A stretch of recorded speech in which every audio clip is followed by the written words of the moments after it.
नमस्कार दोस्तों। आज हमारा मैथ का मैं आज दूसरा सेशन लेके आया हुआ हूँ। दोस्तों आज भी जो भी हम प्रश्न करेंगे ये प्रश्न सारे ही रेलवे के किसी न किसी एग्जाम में आए हुए हैं, तो आप इसको अच्छे से देखिएगा ताकि हो सकता है आगे के जो भी एग्जाम होने वाला है, चाहे ALP CBT 2 का हो या ग्रुप डी का हो, उसमें ये प्रश्न आपको देखने को जरूर मिल सकते हैं। तो चलिए आज का सेशन बिना देरी किए हुए हम स्टार्ट करते हैं। दोस्तों पहला प्रश्न है, एक बर्तन में दूध और पानी का अनुपात 2:5 है। इसमें 14 लीटर पानी और डाल दिया जाए तो अनुपात 1:3 हो गया। प्रारंभ में दूध की मात्रा कितनी थी? तो दोस्तों ऐसे प्रश्न में हम देखेंगे, ऐसे जब भी प्रश्न दिया हुआ हो तो पहले ये जो है ना, एक बर्तन में दूध और पानी का रेशियो कितना है? 2:5 है। और इसमें जब पानी डाल दिया जाता है तो ये रेशियो हो जाता है 1:3। 1:3, ठीक है। तो ऐसे प्रश्न में जब भी आप एक चीज नोटिस कीजिएगा कि जो चीज डाला जाए उसको छोड़ के दूसरे को हम बराबर कर देंगे।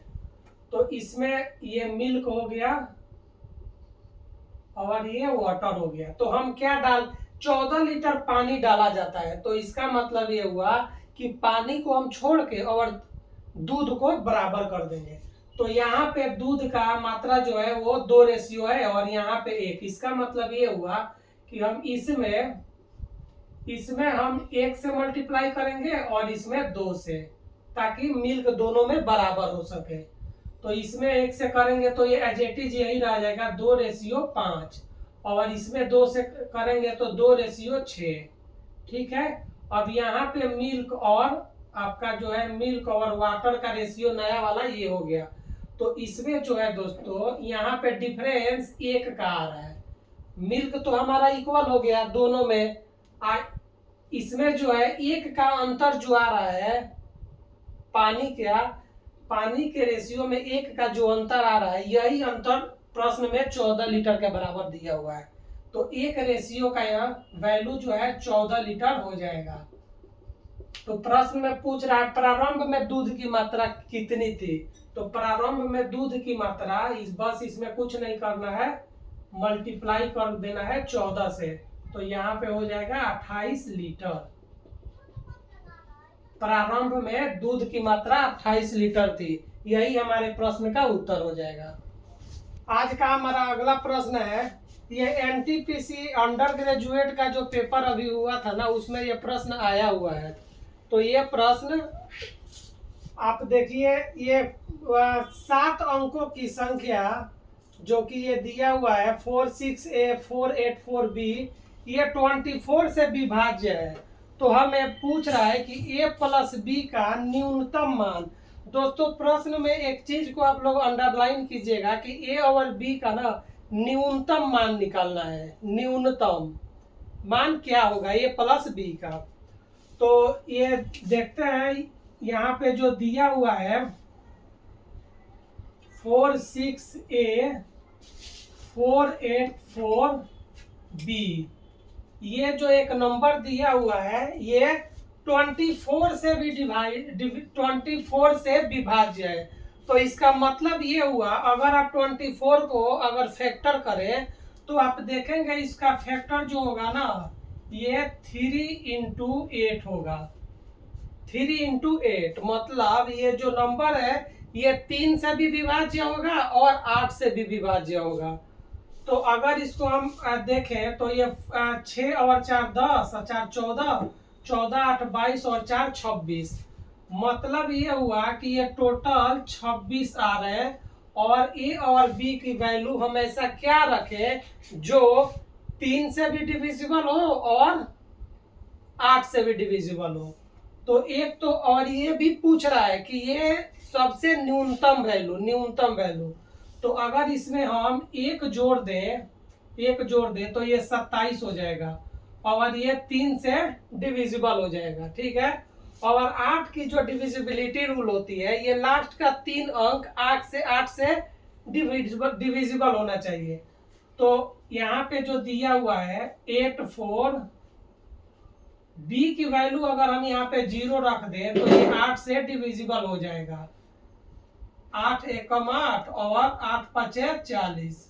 ठीक है, इसका मतलब जो है ये आपका a प्लस बी की जो वैल्यू होगी वह 1 प्लस 0 इक्वल टू 1। यही आपका आंसर हो जाएगा। ऑप्शन नंबर 1 इसका करेक्ट आंसर होगा। हमारा अगला प्रश्न है, तीन संख्याएं 4:13 और 9 के अनुपात में है और उनका एलसीएम जो दिया हुआ है 6084 है, तो उनका एचसीएफ निकालना है दोस्तों। ये एलसीएम और एचसीएफ का प्रश्न है जो कि एनटीपीसी अंडर ग्रेजुएट का एग्जाम में आया हुआ था। इसमें क्या है दोस्तों, इसमें आपको एलसीएम दिया हुआ है और हमें एचसीएफ निकालना है। तो ये जो संख्याएं दी हुई है इसमें कुछ नहीं करना होता, जो भी आपका सॉल्यूशन होगा, आपका जो भी आपका एलसीएम दिया हो ना, इसको ये जो संख्याएं दी हुई है इससे डिवाइड कर देना होता है, बस वही आपका आंसर हो जाएगा। अगर इसको हम डिवाइड करेंगे तो आपका होगा 4 से कट करेंगे तो 15, 2 और 1, और 13 से काटे तो 13 एकम 13, फिर 13 एकम 13 और 13 सत्ते 91 और 9 से आपका हो जाएगा 13 बार। तो आपका आंसर हो जाएगा सी। ऑप्शन नंबर सी आपका करेक्ट आंसर हो जाएगा। यही आपका प्रश्न का आंसर होगा।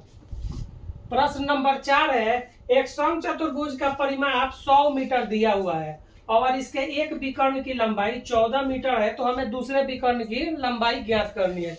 तो दोस्तों ऐसे ये समचतुर्भुज का प्रश्न है, ऐसे जो जब भी प्रश्न है इसका एक फॉर्मूला होता है जो आप लोग ध्यान रखिएगा। इसका एक फॉर्मूला होता है 4a² equal to d1² plus d2²। ये फॉर्मूला यहाँ पे जो है ना, a जो होगा वह भुजा होगा, d1 पहला विकर्ण और आपका जो d2 होगा यह दूसरा विकर्ण होगा, दूसरा विकर्ण। बस हमें कुछ नहीं करना कि वैल्यू जो है इस पे पुट कर देना है। सबसे पहले हमें भुजा निकालना है। इसका जो भुजा होता है 4 इंटू ए इक्वल टू 100 परिमाप दे रखा है। परिमाप इसका जो होता है, परिमाप 4 इंटू भुजा और परिमाप की वैल्यू 100 दे रखी है। तो यहाँ से ए इक्वल टू आपका 100/4 बराबर 25 मीटर आ जाएगा, 25 मीटर। अब हमें क्या करना है, ये वैल्यू इसमें पुट कर देना है। 4 इंटू 25 का स्क्वायर करेंगे तो 625 बराबर d1 एक विकर्ण 14 दे रखा है, 14 का स्क्वायर 196 प्लस d2 का स्क्वायर हमें करना है। तो अगर इसको हम मल्टीप्लाई करें तो 5 चौके 20 और 4 दूना 8 और 2 10 के 0 और 6 चौका 24 और 2 26 बराबर 196 प्लस d2²। यहाँ से d2² इक्वल टू 2600 माइनस 196, 4 5 20 के 0, यहाँ पे 25 होगा दोस्तों, 2500 माइनस 196, तो इसकी जो वैल्यू आ जाएगी ये 2300, इसकी जो वैल्यू आएगी वह 2304। तो d2 की जो वैल्यू हो जाएगी अंडर रूट 2304, और 2304 जो होता है ना ये 48 का स्क्वायर होता है। आप 48 का स्क्वायर देखेंगे, आप ऐसे भी देख सकते हैं कि 50 का स्क्वायर 2500 होता है, और अगर आप 49 लेते हैं तो 49 का स्क्वायर लास्ट में 1 आएगा जो कि यहाँ पे नहीं दे रखा है। अगर आप 48 का लेते हैं तो 8 का स्क्वायर 64, लास्ट यूनिट डिजिट 4, तो ऐसे भी करके आप देख सकते हैं। तो इसका जो होगा 48 मीटर, ये आपका दूसरा विकर्ण आ जाएगा। यही आपके प्रश्न का आंसर हो जाएगा, ऑप्शन नंबर 1।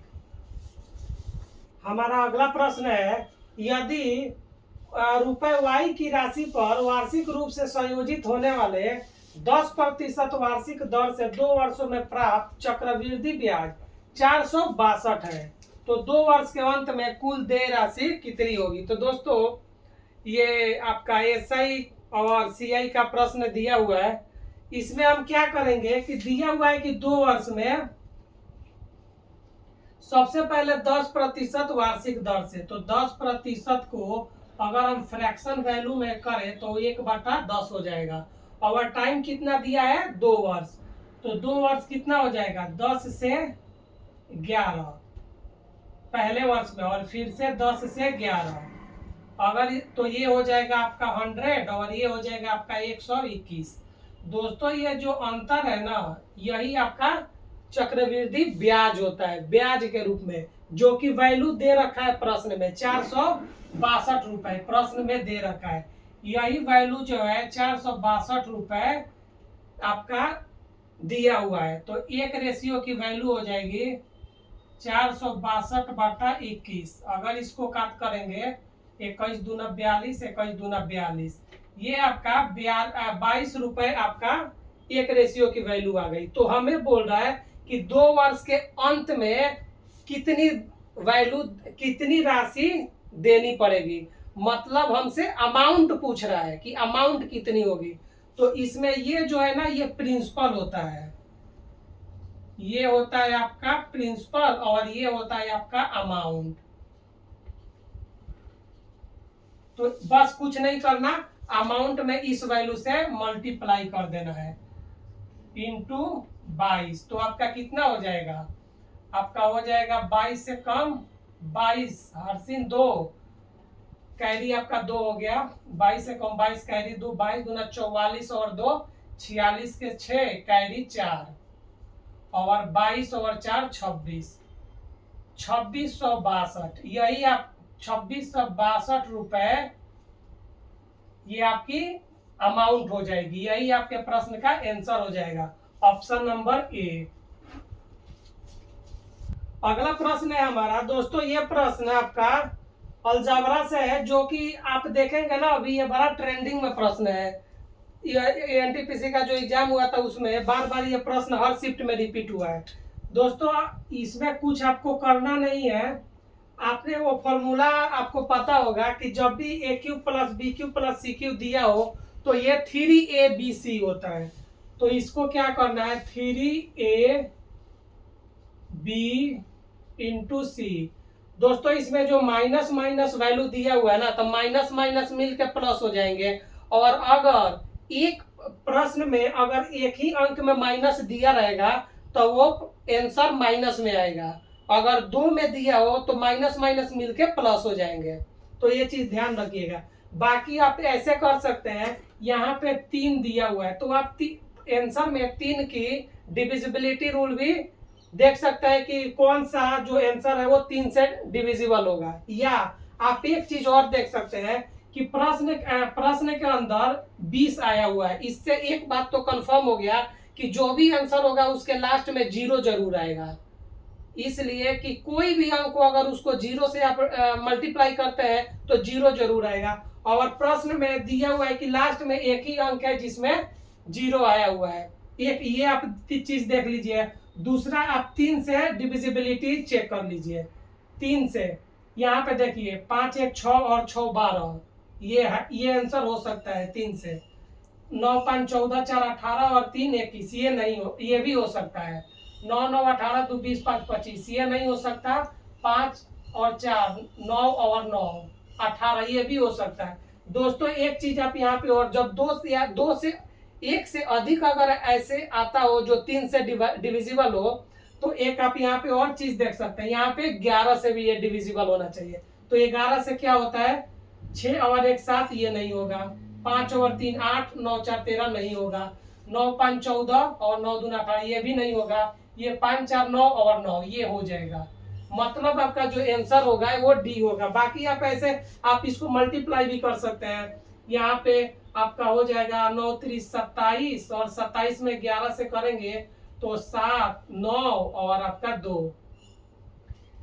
आपका हो जाएगा आपका 11×7=77, 7 11×22 और 7 29, 297 ये आपका हो जाएगा। और बाकी इसमें 20 से मल्टीप्लाई कर दीजिए तो आपका 7×2=14 और 5 और 0, आंसर आपका सेम ही आएगा। तो यही आपके प्रश्न का आंसर हो जाएगा, ऑप्शन नंबर डी। अगला प्रश्न है स्पीड एंड डिस्टेंस है, स्पीड एंड टाइम से। दोस्तों इसमें प्रश्न में कह रहा है एक व्यक्ति 4 किलोमीटर पर घंटे से चल रहा है। आप लोग यूनिट को आप लोग ध्यान रखिएगा। 4 किलोमीटर पर घंटे से चल रहा है, विपरीत दिशा से आती हुई 180 मीटर लंबी ट्रेन को 12 सेकंड में पार कर जाती है। ट्रेन की चाल हमें किलोमीटर में बताना है, किलोमीटर पर घंटा में। तो दोस्तों आप लोग को पता ही होगा speed is equal to distance upon time होता है, डिस्टेंस अपॉन टाइम। तो स्पीड डिस्टेंस कितना दे रखा है 180 मीटर और ये 12 सेकंड में पार कर जाती है। तो आपका कितना हो जाएगा 15 मीटर पर सेकंड। अब पूछ कितना रहा है किलोमीटर पर सेकंड में। तो अगर इसको हम इसको किलोमीटर पर घंटा में अगर इसको कन्वर्ट करें तो आपको पता होगा 18/5 से मल्टीप्लाई करना होता है। 18/5 ये 5 से 3 टाइम्स कट जाएगा, बराबर ये हो जाएगा 54 किलोमीटर पर घंटा। ये आपका आंसर नहीं है दोस्तों। यहाँ पे आप देख सकते हैं कि यहाँ पे लिखा है एक व्यक्ति 4 किलोमीटर पर घंटा से चल रहा है विपरीत दिशा में। और आपको पता है विपरीत दिशा में जब भी चलते हैं तो दोनों ऐड कर दिया जाता है। तो ये जो 54 है ना, इसमें ट्रेन और व्यक्ति की चाल दोनों है, ट्रेन की चाल और व्यक्ति की चाल दोनों है, क्योंकि 180 मीटर जो लंबी ट्रेन है वो 12 सेकंड में पार कर जाती है। और ट्रेन और व्यक्ति दोनों विपरीत दिशा में आ रहे हैं, तो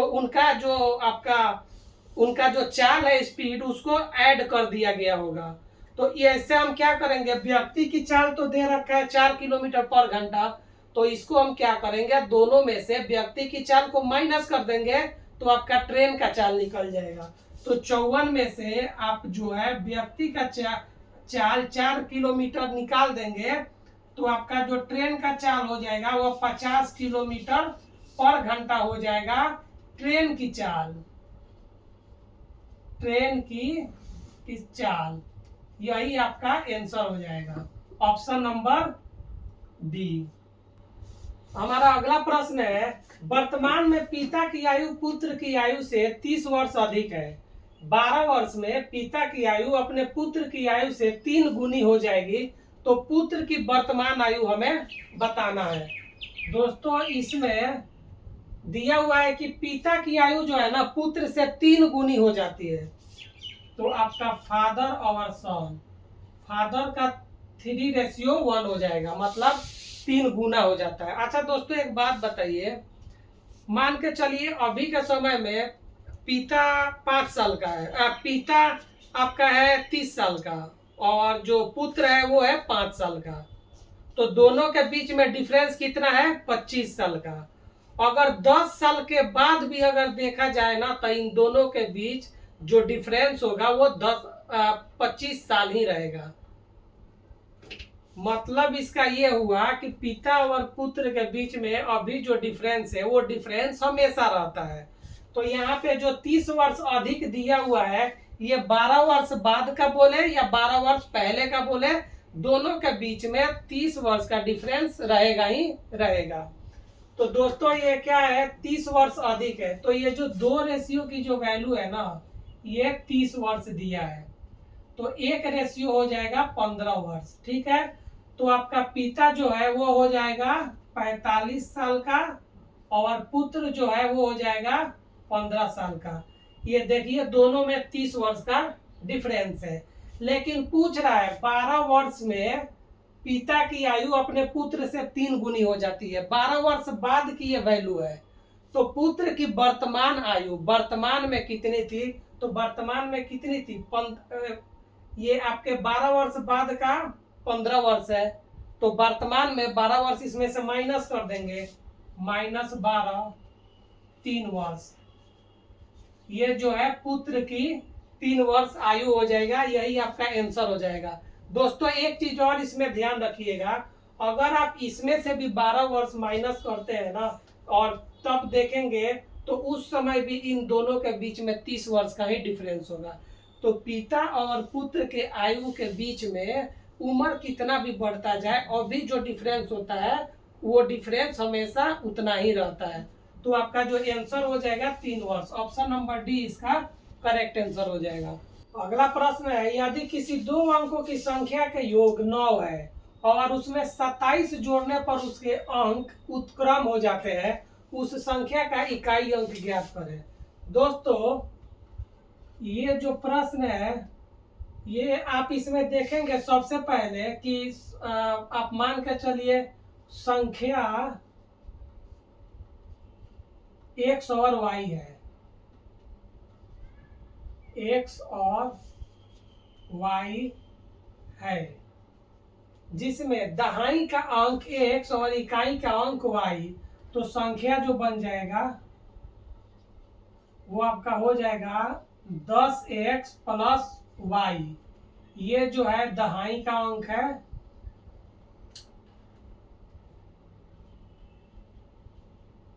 और ये इकाई का। बस अब हमें सॉल्व कर लेना है। यहाँ पे दिया हुआ है 2 अंकों की संख्या का योग x प्लस वाई है, x प्लस वाई बराबर 9, समीकरण नंबर 1। और इसमें 27 जोड़ने पर इसके अंक जो है पलट जाते हैं। तो ये जो आपकी संख्या है 10x प्लस वाई, इसमें अगर हम 27 जोड़ देंगे ना तो ये पलट जाते हैं, मतलब दहाई वाले अंक पे इकाई का चला जाता है और इकाई वाले अंक पे दहाई का। तो आपका हो जाएगा 10y प्लस x। बस अब कुछ नहीं करना, इन दोनों को अगल बगल करके और माइनस कर देना है। तो आपका हो जाएगा 10 मतलब 9x और ये आपका हो जाएगा माइनस 9y बराबर 27।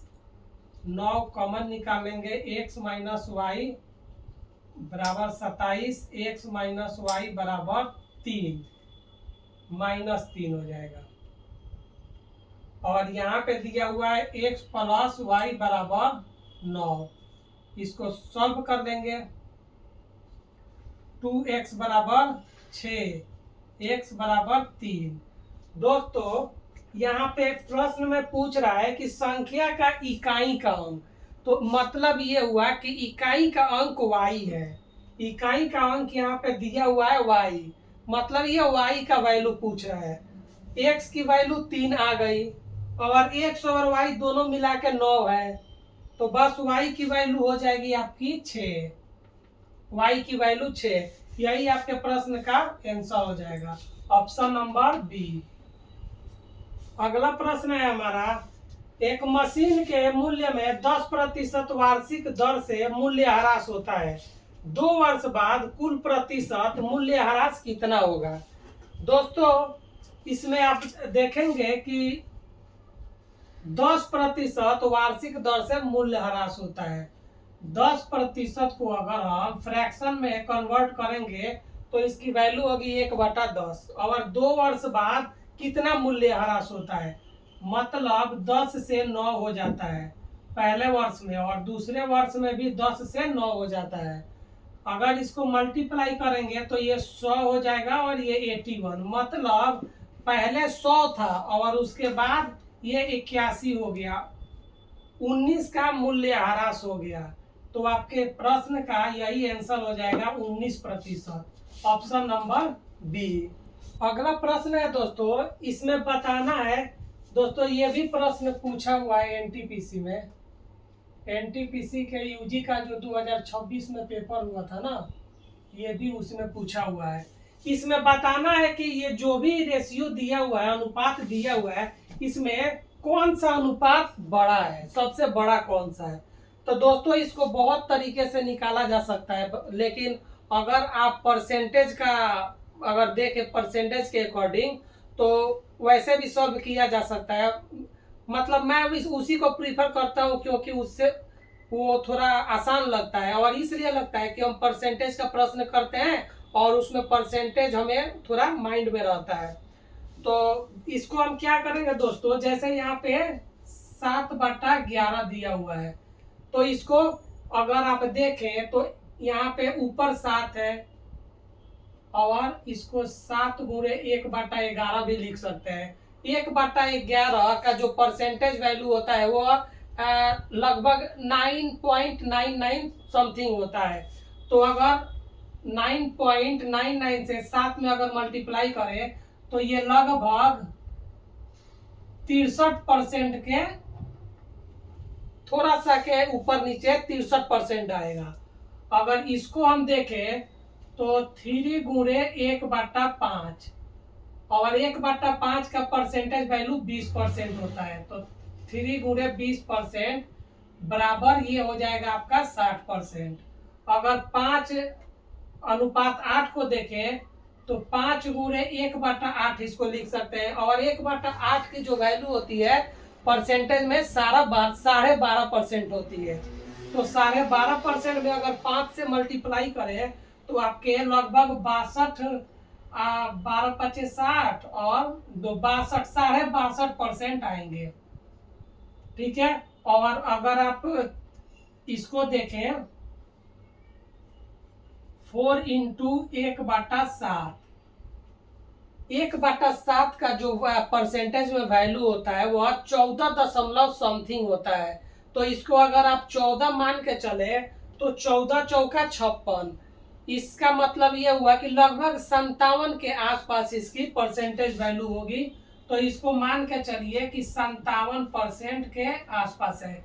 तो दोस्तों इससे आपको पता चल जाएगा इसमें सबसे बड़ा परसेंटेज कौन है।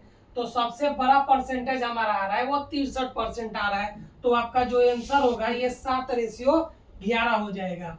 ऑप्शन नंबर 1 आपके प्रश्न का सही उत्तर होगा। अगला प्रश्न है हमारा डिविजिबिलिटी से 6 का डिविजिबिलिटी हमें चेक करनी है। प्रश्न कह रहा है निम्नलिखित में से कौन सी संख्या 6 से विभाज्य है। तो दोस्तों 6 से विभाज्य पूछ रहा है तो आपको पता होगा 6 के विभाज्य के लिए 3 से भी विभाज्य होना चाहिए और 2 से भी होनी चाहिए। तो इसमें से ये तो 2 से होगा नहीं, तो इसको तो पहले ही काट दीजिए, क्योंकि लास्ट में इकाई अंक 1 है जो कि 2 से विभाज्य नहीं होगा। तो ये यहाँ से एलिमिनेट हो गया। बाकी 3 का हम डिविजिबिलिटी चेक कर लेंगे। 9 8 17 1 18 4 22 5 27 और 2 29, ये नहीं होगा। 6 4 10 2 12 और 5 17 और 3 20 8 28, ये भी नहीं होगा। इसका मतलब इसका आंसर डी होगा। एक बार इसको चेक कर लेते हैं।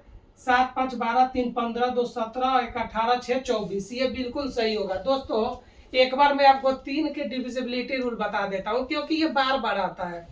3 की डिविजिबिलिटी में हम क्या करते हैं, जो भी अंक दिया होगा ना ये सबको ऐड कर लेंगे। जैसे 7 और 5 12 और 3 15, 15 और 2 17, 1 18 और 6 24, और जो भी इसका एडिशन में जो अंक आएंगे ना, जैसे 24 आ रहा है, इसका योग जो 24 आ रहा है, अगर वो 3 से विभाज्य होगा तो ये 3 से पूरा अंक विभाजित होगा, और अगर वो 3 से विभाज्य नहीं होगा, इसका जो योग है अगर वो 3 से विभाज्य होगा तो ये अंक भी विभाज्य होगा, और अगर ये 3 से विभाज्य नहीं होगा उसका योग, तो ये संख्या भी 3 से विभाज्य नहीं होगा। ये 3 का डिविजिबिलिटी रूल है। तो आपका जो ये प्रश्न का ऑप्शन नंबर डी इसका करेक्ट आंसर हो जाएगा। अगला प्रश्न है उस गोले का व्यास ज्ञात कीजिए जिसका पृष्ठीय क्षेत्रफल 28,962 सेंटीमीटर स्क्वायर दिया हुआ है। तो दोस्तों आपको पता होगा गोले का जो पृष्ठीय क्षेत्रफल का फॉर्मूला होता है वह होता है आपका 4πr², जो कि दिया हुआ है 28,962। अब यहाँ से हमें क्या पूछ रहा है, व्यास पूछ रहा है, डायमीटर। तो यहाँ से हम रेडियस निकाल लेंगे। 4 को 22 का वैल्यू हम 22/7 लिख देंगे, और r² 28,962, r² की हो जाएगा आपका 28,962 × 7/4 × 22। अगर हम 4 से इसको काटें तो आपका 4 सत्ते 28, 4 दूना 8, 4 चौका 16 और आपका 0, 4 5 20।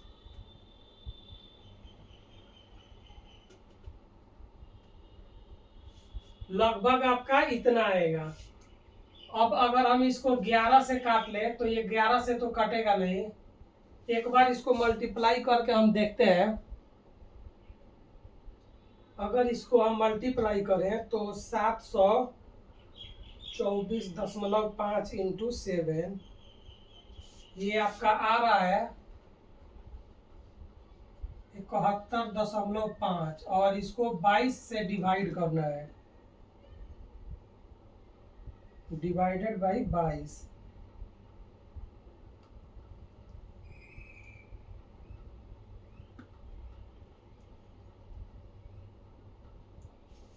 यहाँ पे 0 होगा आपका, यहाँ पे 7240.5 होगा और 7240.5 को 7 से करेंगे तो आपका आ जाएगा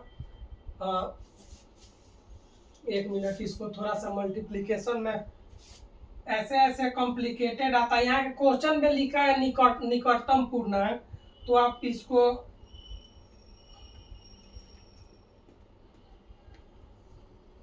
बट्टा 22।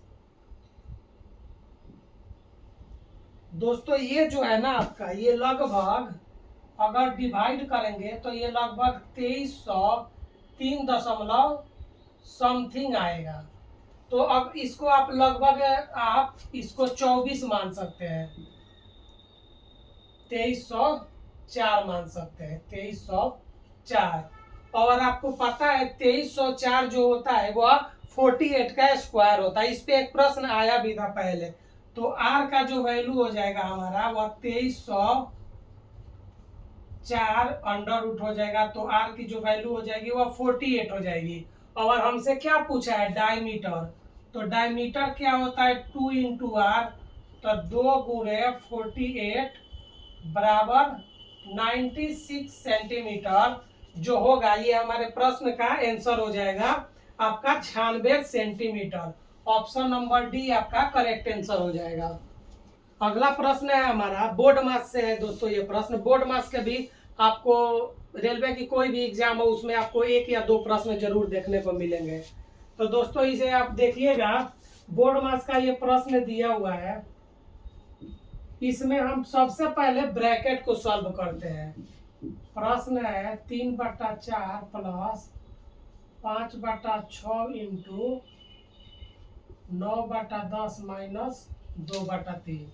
ये 3 से कट जाएगा और ये 2 से, तो आपका हो जाएगा 3/4 प्लस 3/4 माइनस 2/3।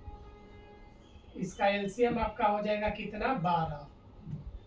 तो 9 और प्लस 9 और माइनस 8, तो आपके कितने हो जाएंगे, 18 में से 8 गया 10/12, यानी कि 5/6 आपके आंसर आपका जो है 5/6 हो जाएंगे। ऑप्शन नंबर सी आपके प्रश्न का आंसर हो जाएगा, ऑप्शन नंबर सी।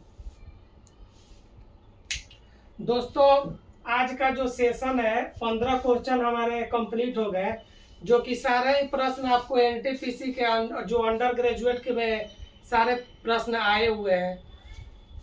तो दोस्तों ये आपको सेशन कैसा लगा, अगर आपको अच्छा लगा हो, तो अगर आपको ऐसा लग रहा हो कि ये वीडियो आपके लिए हेल्पफुल है, तो आप अपने दोस्तों में भी शेयर कर दीजिएगा और चैनल को सब्सक्राइब कर लीजिएगा, वीडियो को लाइक कर दीजिएगा। बाकी अगर किसी को प्रश्न में कोई दिक्कत होती है तो आप कमेंट में मेरे से पूछ लीजिएगा। मैं एक एक बच्चे के जो भी कमेंट होगा उसको मैं एक एक बच्चे को बताऊंगा, कमेंट में बता दूंगा, या फिर आप मेरे से कंसल्ट भी कर सकते हैं, कोई दिक्कत नहीं है। दोस्तों ये जो प्रश्न है ये ऐसे ही रेलवे का जो भी एग्जाम हो, चाहे एनटीपीसी का हो, चाहे एलपी का हो, जो भी एग्जाम हो, ग्रुप डी का यही लेवल रहता है, थोड़ा सा फ्लक्चुएट होता रहता है, ऊपर नीचे होता रहता है। तो हर एक प्रकार के प्रश्न आपको देखने को मिलेंगे। बाकी आगे जो है इससे कठिन कठिन भी प्रश्न आएंगे। तो कल हम फिर आपको सेशन लेके आपके लिए आएंगे जिसमें 15 से 20 प्रश्न रहेंगे। तो धीरे धीरे हम लेवल को ऊपर करेंगे, धीरे धीरे, ताकि जो देखिए दोस्तों, बच्चे हैं वो कमजोर भी है, और ऐसे भी बच्चे हैं जो एक प्रश्न करने में 20 से 30 सेकंड में भी कर लेते हैं। तो हमें तो सबको लेके चलना होता है।